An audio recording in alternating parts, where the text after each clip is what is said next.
Bom dia, segundo ano do ensino médio. Então, galera, hoje a gente vai falar aí sobre os tipos climáticos, os fatores e os elementos do clima.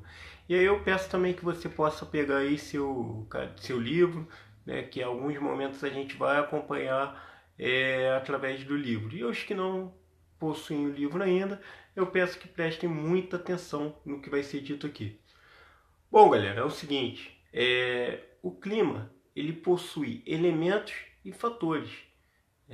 Mas, professor, o que seriam os elementos e fatores? Os elementos eles são presentes em qualquer clima, independentemente de qual seja ele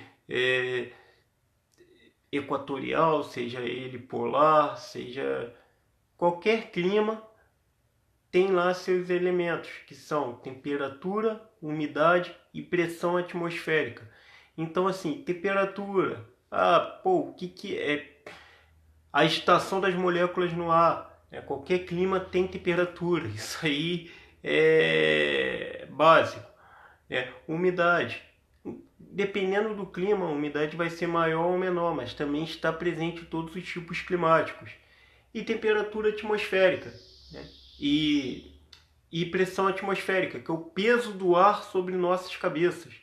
Então, galera, esses são os elementos básicos do clima. E também temos os fatores do clima, que são aí altitude, latitude, e aí na página 17 e 18 vocês vão conseguir acompanhar altitude, latitude, vegetação, atividades antrópicas e correntes marinhas. Então, esses fatores do clima, eles fazem com que o tipo climático varie. Por exemplo, numa área de maior altitude, o clima tende a ser mais frio. Numa área de menor altitude, as coisas se equilibram um pouco mais. E aí você está no nível do mar. A diferença não é tão absurda entre a maior e a menor temperatura, por exemplo. Não há uma variação climática tão grande de um lugar para o outro. A latitude ela varia aí de acordo com a localização no planeta. Por exemplo, o Equador é latitude zero, então é um clima mais quente. Por que é mais quente? Porque recebe-se uma maior quantidade de luz solar. Já nas áreas polares, como a quantidade de luz solar é menor, não é inexistente, é menor, você tem temperaturas mais geladas, tem temperaturas mais frias, mais extremas. Então, assim, os extremos, eles existem tanto no deserto quanto nas áreas polares. A diferença é que, como o deserto ele é predominantemente, né, e aí os desertos são áreas onde há escassez de chuva, não é ausência, mas escassez. É raro chover, mas não é algo descartado também. Só que nos desertos, por exemplo, pode fazer 50 graus durante o dia e zero durante a noite. Porque a areia, assim como na praia, se vocês perceberem na praia, a areia ela perde calor muito rápido do dia para a noite. A areia da praia à noite ela é gelada. E aí é uma troca de calor do mar, do oceano, né, com a areia. E à noite no deserto costuma ir bater temperaturas tipo 0 grau. Então o deserto ele vai aos extremos durante o dia. Já nas áreas polares, você tem sempre temperaturas aí, né, que beiram muitos graus negativos. São muitos graus negativos. Então, esse aí é o segundo fator. Outro fator do clima é a vegetação. A vegetação ela é o espelho do clima. Então ela vai retratar um determinado tipo climático. Por exemplo, uma vegetação mais densa geralmente está ligada a climas mais quentes. Como assim climas mais quentes? Por exemplo, na floresta equatorial. Floresta equatorial está ali no meio da Amazônia, que é quente pra caramba. Ali na floresta amazônica você tem uma umidade muito grande, tem temperaturas, né, altíssimas aí por conta da incidência de luz solar sobre a região. Isso aí reflete na vegetação que vai ficando mais densa, né? Há uma maior biodiversidade. Quanto mais frio for o clima, essa diversidade vai diminuindo. Por exemplo, aqui nós temos a Mata Atlântica, né, que é a floresta tropical, ou floresta latifoliada tropical. Quando vai um pouco mais para o sul, a gente já começa a ver a ocorrência de campos, de grandes campos, de áreas mais planas, digamos assim, que são muito utilizadas para a criação de animais. Então essa é a influência. Se descer um pouco mais, a gente vai ver uma vegetação cada vez mais, cada vez menos, quer dizer, diversa. Mesma coisa subindo, indo em direção à Europa, nós vamos encontrar floresta temperada, que aí é outra característica de floresta que a gente não está muito acostumado aqui, né? Não há, pelo menos aqui no Brasil, ocorrência. Há um pouco mais para a Argentina e subindo um pouco mais, vai começando a diminuir, ainda assim, em direção aos países nórdicos. À medida que você vai em direção ao Polo Norte, né, você começa a ver uma ocorrência menor de espécies vegetais, principalmente. Então a vegetação ela é o espelho direto do clima, ela é reflexo do clima. Assim como, por exemplo, tem espécies que elas se adaptam melhor ou pior a uma determinada condição. Não adianta, igual se falar de animais, não adianta pegar um camelo e colocar lá no Polo Norte, que não vai sobreviver. Assim como não adianta pegar um pinguim, um urso polar, e colocar no deserto. Então as espécies elas se adaptam a um determinado tipo de clima. O ser humano ele já é mais... ele já tem uma adaptabilidade maior. Mas isso não quer dizer também que algumas pessoas podem, em determinados tipos de clima, ter sérias dificuldades, dependendo, se tem uma doença respiratória. A pessoa tende a ter mais dificuldades em climas frios. Então, dependendo de alguns tipos de doença, as pessoas podem ter uma dificuldade também em climas muito quentes ou frios. É só para deixar claro. Mas a adaptabilidade do ser humano é maior às diferenças naturais. Atividades antrópicas e correntes marinhas.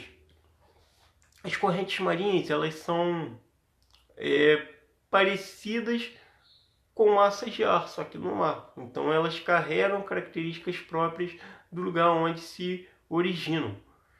E então são como pequenos rios, assim, que carregam, pequenos rios entre aspas, que carregam características do lugar onde foi formado.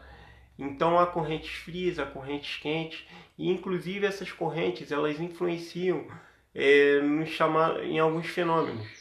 Por exemplo, fenômeno El Niño, fenômeno Laninha, são fenômenos oceano-atmosféricos que influenciam o clima do planeta todo.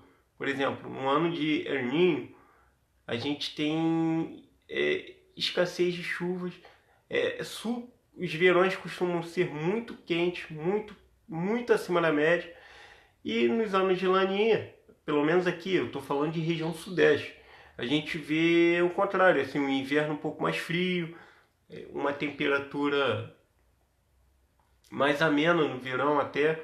Por exemplo, não sei se vocês perceberam, mas o verão desse ano ele foi bastante chuvoso. Não foi um ano de Laninha, para deixar claro. Há uma perspectiva da formação de um fenômeno Laninha para 2021. E assim, eles avaliam as tendências, eles avaliam o cenário atual. O momento é de neutralidade, com uma tendência a uma criação de Laninha. Então isso pode mudar também. Os grandes satélites aí que trabalham com previsão do tempo, eles avaliam como está o panorama do oceano naquele momento. Então, do jeito que está o oceano, principalmente o Oceano Pacífico, vai influenciar o clima do planeta como um todo. Em alguns lugares com mais chuva, outros com seca. As consequências são diferentes dependendo da região. E atividades antrópicas, né? Atividades antrópicas, muito se fala aí das mudanças climáticas, muito se fala, né, do aquecimento global, que é um tema que está até um pouco saturado. Por que é um tema saturado? Porque a gente sempre cai na mesma, no mesmo ponto de partida. Tá, que o ser humano está modificando o ambiente e isso está criando aquecimento. Show! Mas não existia esse aquecimento global?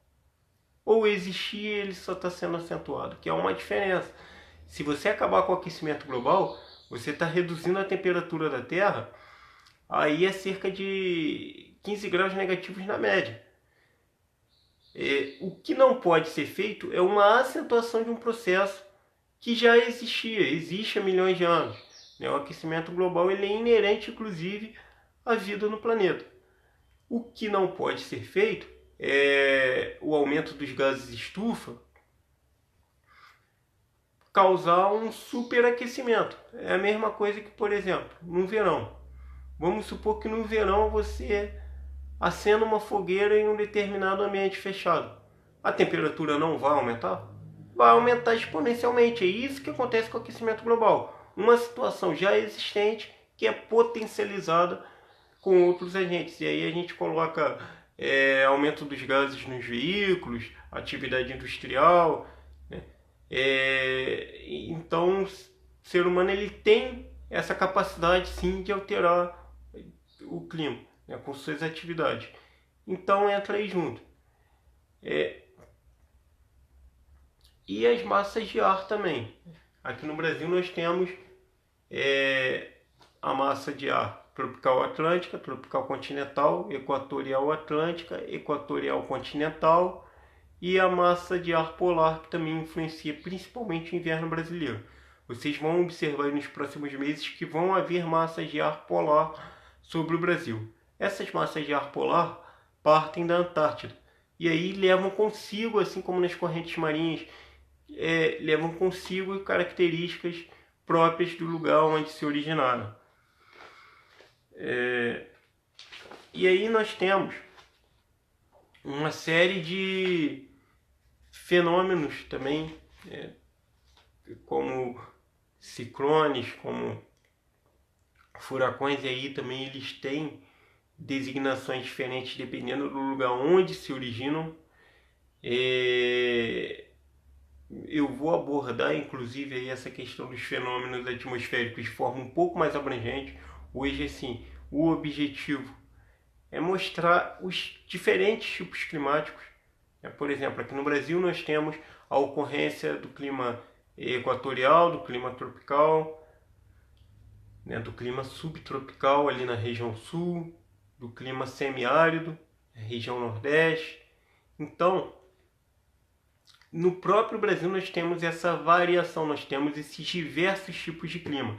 E aí vocês podem olhar no livro de vocês, nas páginas da página 19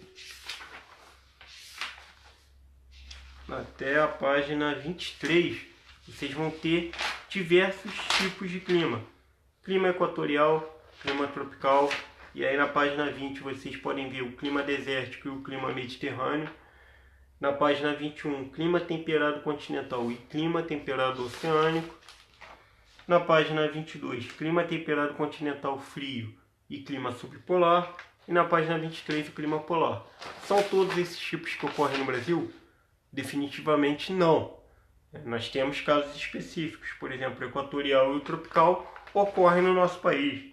O clima desértico, o que mais se aproxima de um clima desértico no nosso país é o clima semiárido, mas ele não é necessariamente desértico. É um clima onde há um índice pluviométrico, ou seja, há uma quantidade menor de chuvas, mas não é necessariamente ainda um clima desértico, conforme a gente vê em alguns continentes, né? há desertos aqui na América do Sul, deserto do Atacama, né? Inclusive esse deserto do Atacama, ele foi influenciado pela corrente de Humboldt, né? A corrente marinha de Humboldt, né? E na América do Norte também há desertos, mas assim, os principais, os que são mais conhecidos são, né, o deserto do Saara e o deserto do Kalahari, né, no continente africano. E também no Oriente Médio, que é uma área onde há uma característica desértica também.